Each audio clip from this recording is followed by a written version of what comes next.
Presentation of dialogue on Idaho Public Television is made possible through the generous support of the Laura Moore Cunningham Foundation, committed to fulfilling the Moore and Bettis family legacy of building the great state of Idaho. By the Friends of Idaho Public Television, by the Corporation for Public Broadcasting, and by the Idaho Public Television Endowment.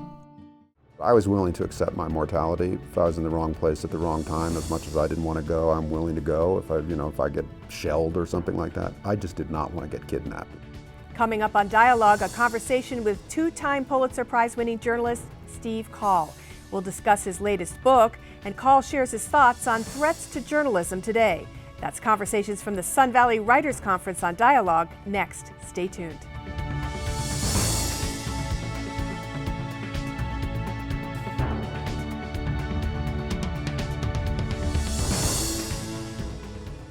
Hello and welcome to Dialogue. I'm Marcia Franklin. My guest today has both observed and experienced the world of journalism from many different vantage points. Steve Coll was a feature reporter, a financial correspondent, and a foreign journalist for the Washington Post. He eventually rose to become the managing editor of the Post. In 2013, he took over as Dean of Columbia University's Graduate School of Journalism, where he's also a professor. Dean Coll is also an accomplished author, having penned 8 books of nonfiction. One of those, Ghost Wars, The Secret History of the CIA, Afghanistan, and Bin Laden, won the Pulitzer Prize. That's just one of 2 Pulitzers Coll has won. His most recent book is a follow-up to Ghost Wars called Directorate S. I spoke with him about it at the 2018 Sun Valley Writers Conference. But first, I wanted to know how he sees the journalistic landscape today. Well, first of all, welcome to Idaho. Thank you. It's I good to be understand. here. Yeah, I understand it's your first time really being here. Serious, yeah, on the ground visit, yeah. Good. Well, I hope you get to spend some time here. I wondered, since you're both a practitioner of journalism and you teach it, if you could give me a few adjectives that describe the journalistic landscape that we're in right now as you see it. It's polarized, like a lot of the country's institutions. It's fragmenting and it's disrupted. I think the last 2 are mostly the result of changes, profound changes in technology and how they've affected the way journalism is organized and distributed. And the first, I think, is just more of a symptom of a broader polarization in our politics and our culture. Talk to me about alternative facts. Well, I mean, the president is a great public rhetoric manufacturer. He's quite proud of he talks about how he really is pleased with how he came up with this phrase, fake news, which is another version of alternative facts. I think it's an achievement politically for him to have coined that phrase, or at least appropriated it. He didn't invent it, but he really has made it his own. It gives him a language that aligns with his strategy of populism. But what's confusing about it is there's actually 2 kinds of fake news. There's the mainstream journalism that the president doesn't like. And then there is actual fake news that is manufactured by propagandists abroad and at home, sometimes just for commercial purposes because they can float these sensational, completely invented stories across Facebook or other social media and make money off of advertising. But other times they're doing it for ideological reasons or to mess with American democracy in the case of at least our government's reports about Russian intentions. So that fake news is really quite different from what the president's phrase refers to. And it reflects something really important that has changed in journalism and the media over the last 5 years or so, which is that a lot of publishers and broadcasters have essentially lost control of their distribution to social media. Social media, particularly Facebook, but also YouTube, and some of the satellites, Instagram and Snapchat, they really have become so essential to the distribution of news in a business sense that it has required publishers to take a step they really are not comfortable with, which is to hand their content over to a platform where they can't control how it's presented or what's presented alongside of it.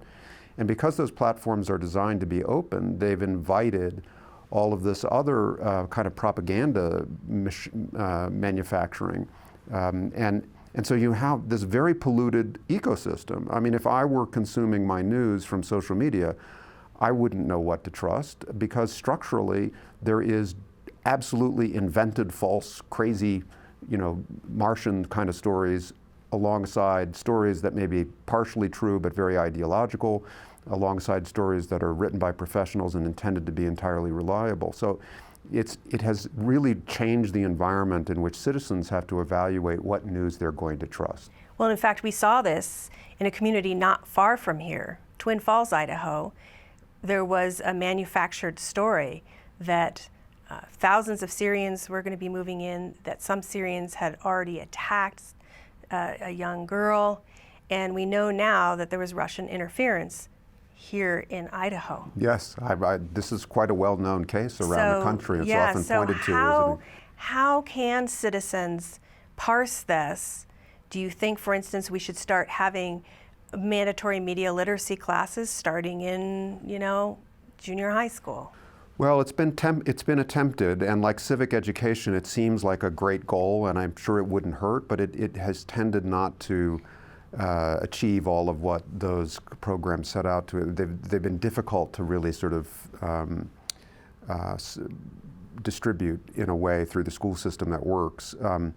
But I think the answer to your question is that citizens have to recognize that they have to take greater responsibility for assessing the quality of news and evaluating news. And for me, frankly, a place to start would be to be very cautious about news that's distributed on these social media platforms.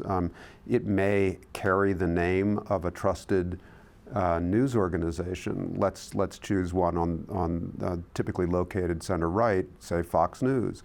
All right, well, Fox News distributes news stories on Facebook, but propagandists also try to call things Fox News by changing a letter or changing a little, they make something up and then they use the Fox brand to try to give it credibility.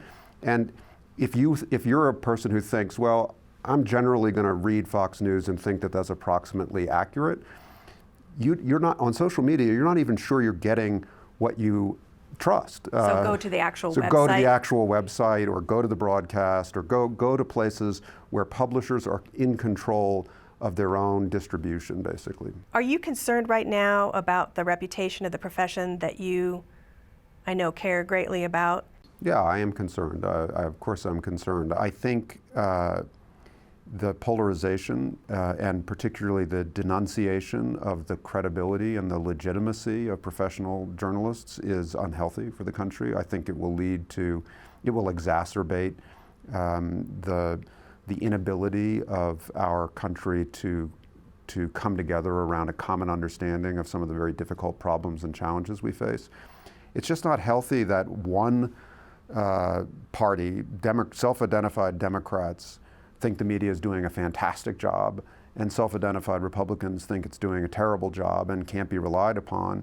Business models, whether on cable television or in digital publishing, are rewarded for strategies, news strategies, editorial strategies that bind people together, that rile them up, that make them feel like they're part of a tribe or a community, and that's what pays off. Is this the most unusual time that you can remember? Oh, by orders of magnitude, yes. I mean, it's the president is a performer, and he is an attention magnet, and he had prepared for the presidency by running a reality TV show in which he performed and commanded, the sort of moment, and was very aggressive in his language, and so to have all of that arrive in the discourse between, the press and the president, or the press and the people, is just unusual. And that's why I worry about the rhetoric, however it's intended. And I know that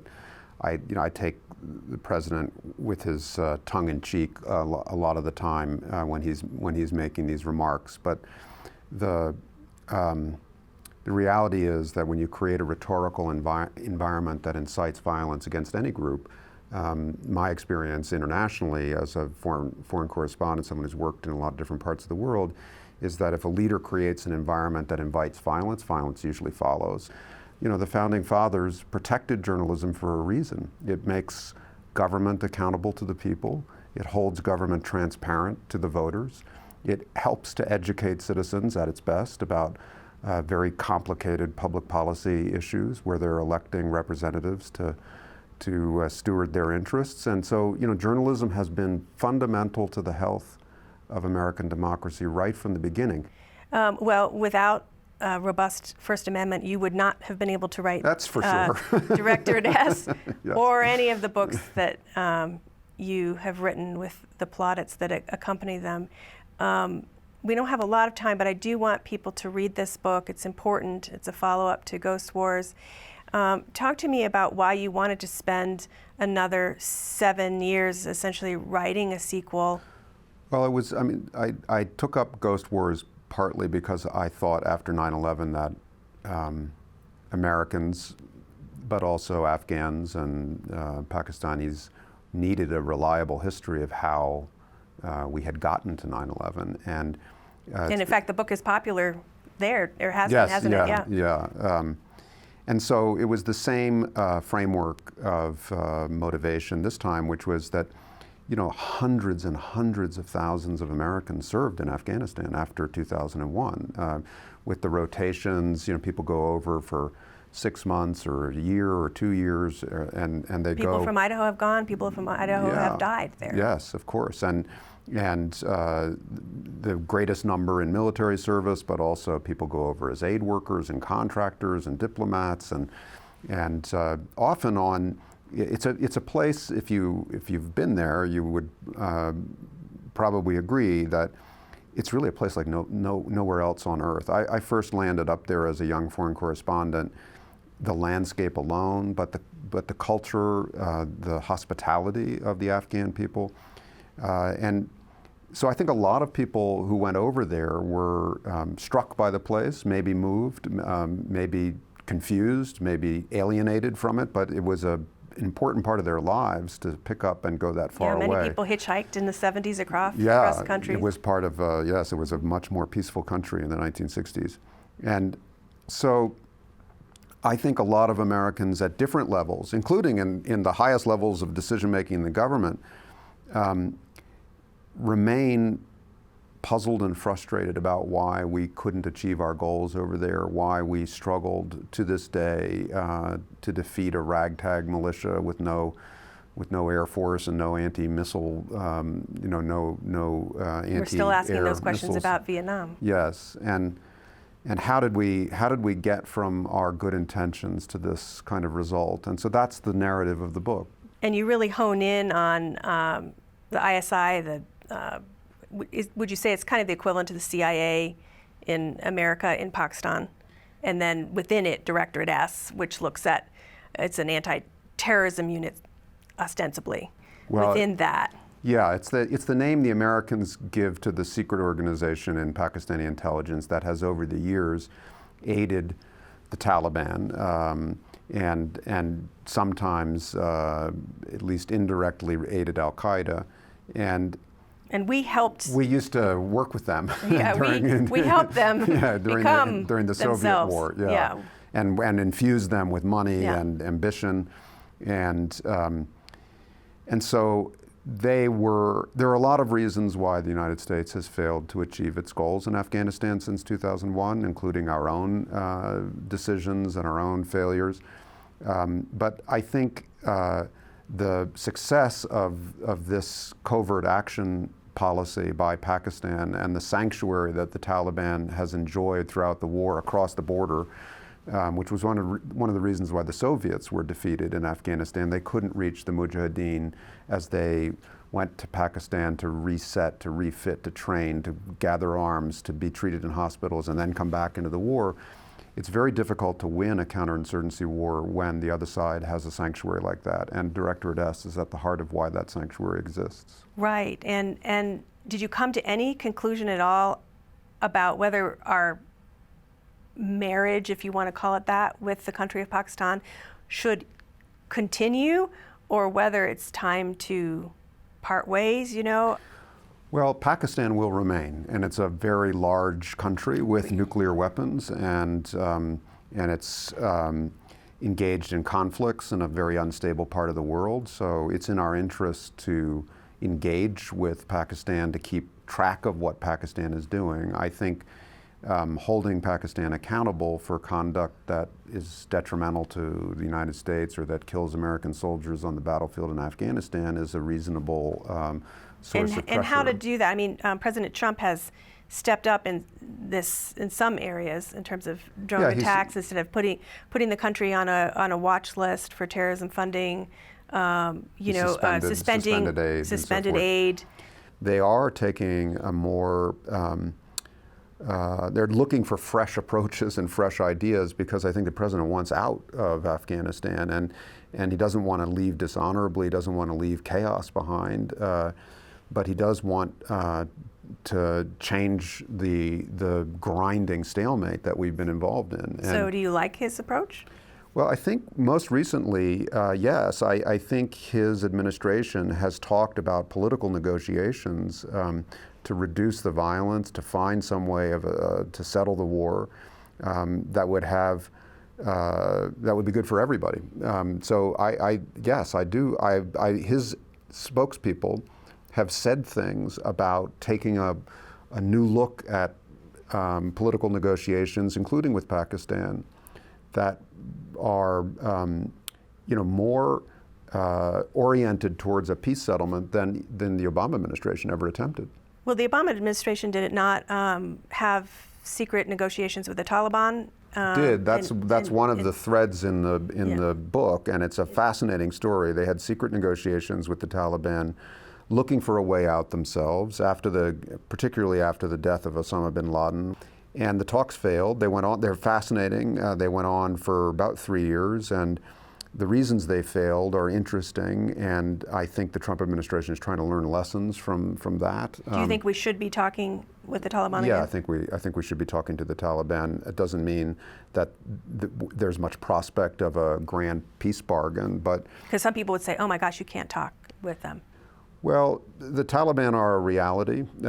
They are part of the fabric of Afghanistan. They are not a particularly popular movement. They're not poised for a national victory, but it will be impossible to reduce the suffering of Afghans and to stabilize a very dangerous and unstable region without negotiations that include the Taliban. Not limited to the Taliban, also includes the governments of the neighborhood, such as Pakistan's. During your investigation for this book, which took many years, did you come across any material about Bowe Bergdahl, who grew up, just 11 miles from here in Haley, and we all know the story, and was eventually freed in exchange for some prisoners from Guantanamo? Yes. Did you find anything new on that situation? I think so, or at least a new context for events that later occurred. In the secret talks between the United States and the Taliban, the first objective was to try to establish at least a basis for mutual confidence. The Taliban negotiator presented himself as the representative of the Taliban's leadership, but the Americans said to him, "How do we know who you are? I mean, we've been fooled before. We're not going to go down a serious discussion with you unless you can prove that you have juice with all of the Taliban." At a certain point, the Americans said to him, if you really want to show us that the whole Taliban command is supportive of this discussion, give us proof of life that Bowe Bergdahl is still alive. He was being held by the Haqqanis, which are sometimes seen as a kind of independent group of Taliban. The Haqqanis have always made clear, no, we're not independent. Yeah, we have our own little space here, but we are totally loyal to the Taliban leadership. And they behaved that way, including recently in a ceasefire. But anyway, the high point of the negotiations came when this representative, Tyabaga, turned up at a meeting with video that had been provided by the Haqqanis showing that Bowe Bergdahl was alive, and if not well, he was still in reasonable health. And that galvanized the negotiation, because for the first time, the Americans thought, wow, they're running secret couriers back and forth. I mean, they're not talking on the phone with their leadership, but this guy is actually able to deliver something that goes all the way down to the Haqqanis. So there is a kind of unity of command here. The deal that became so controversial when the prisoners were released, so that deal was constructed not just for the release of Bowe Bergdahl. It was part of a negotiation that was going to involve lots of other things, including the establishment of final settlement negotiations, for peace in Afghanistan. So it was part of a step-by-step process. And what happened was, when the big negotiation, the idea of a settlement, the whole goal of the talks, when those collapsed in 2013, then a little bit later, the Taliban came back and said, okay, it's disappointing that we don't have any path toward a resolution of the war, but if you want to just do that side deal, we'd still be up for it. So it ended up coming out as if it were a one-off prisoner exchange, but in fact it had been developed in this much richer context of confidence building leading towards peace negotiations between the Taliban and the Afghan government. So I think, I don't know how much that was understood outside the government, but it's very much part of what the book describes. You, as a reporter going into these regions, you must have known all along that if you were to be captured, you'd be sold up to al-Qaeda. That's the way it works. And the danger is that a lot of the kidnappers who you encounter on the street or on the road, they may not be connected to the big nasty organizations, but they'll sell you to them. And so anyone can opportunistically grab you and try to make $20,000 or $50,000 selling you up the chain. So then you're suddenly a prisoner with a video. Yeah, I have been a conflict correspondent through most of my career on and off. I haven't done, as much as some, but I have certainly done plenty.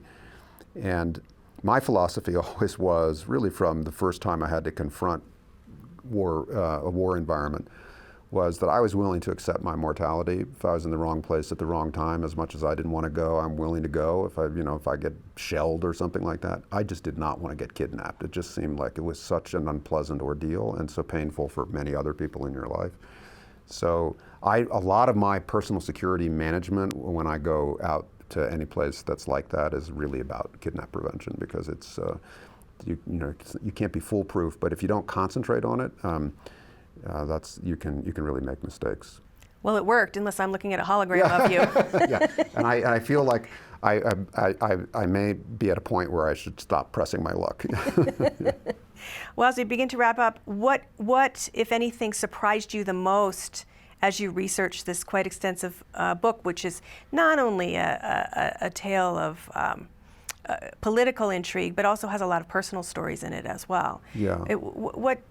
What kind of maybe shocked you or took you back? Yeah, I guess what discouraged me the most, and I thought I understood our system. I'm a creature of Washington. I spent 20 years at the Washington Post, including a number of years as managing editor, and I've covered the national security bureaucracy both in the field and in Washington. I've traveled with our military in lots of different places in the world.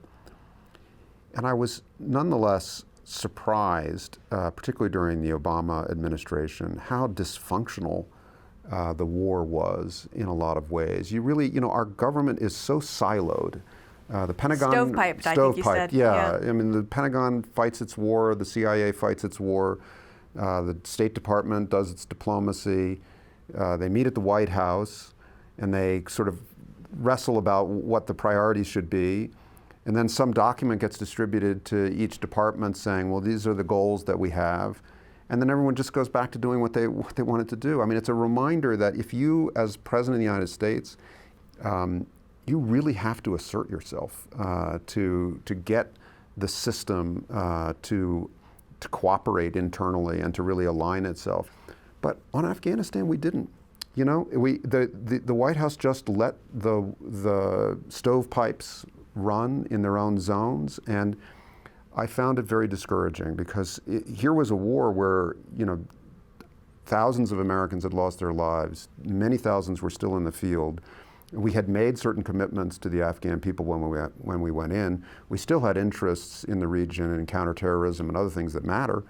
Why wouldn't we give it our best effort? And you know, individuals did, but the system really didn't. And Afghans have paid the ultimate price yes, as well. Yes, absolutely. But you believe we still should try in that region? We only have 10 or 15,000 troops there now anyway. They are vitally important to keeping the war a stalemate.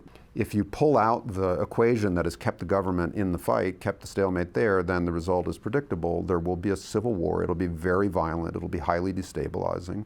And it was exactly such a civil war that incubated the 9/11 attack. So that really is not something that we want to invite. You mentioned at this point in your life you don't want to put yourself in another potential hostage situation. So is your next book going to be on a domestic topic? I'll probably keep working on international affairs, and I may end up going to one or two places where I have to manage kidnap risk. But I have come to, I'll turn 60 this year, a lot of my peers and friends in book writing and journalism, they, at certain points of their careers, you know, in their 40s or 50s, they started flipping to more kind of historical subjects rather than always the ones that require you to get in the Jeep and go to the front line. And that's kind of a young person's game. There's some people who love it, want to do it right through to the end, but I think most of us, when you get to midlife and you've done it for 10 or 15 years, you're like, okay, I'm not an adrenaline junkie in that way. And so there are models of really good journalistic books that take episodes in our recent history and try to clarify them or draw meaning from them, and I think that's the strategy I'm trying to talk myself into. Well, I know both of us were inspired by David Halberstam, so yes, exactly. Yeah, you can follow in those footsteps as well. So a model, very much. Yeah. I look forward to reading what you next publish as well. And thanks so much for taking the time. Thanks for having me. With Enjoyed it. Appreciate it.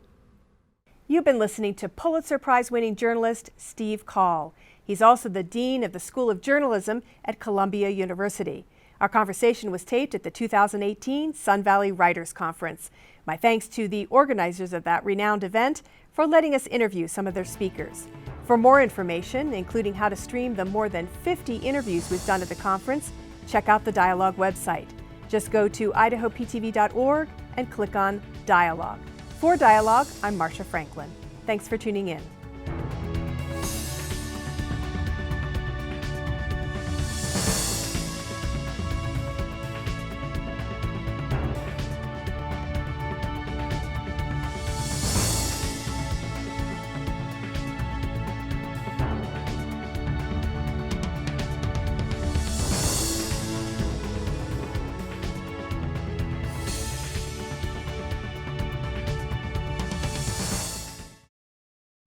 Presentation of Dialogue on Idaho Public Television is made possible through the generous support of the Laura Moore Cunningham Foundation, committed to fulfilling the Moore and Bettis family legacy of building the great state of Idaho.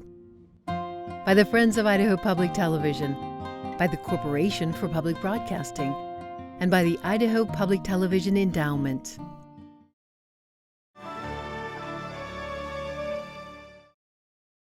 Check out our website, become a friend on Facebook, or follow us on Twitter.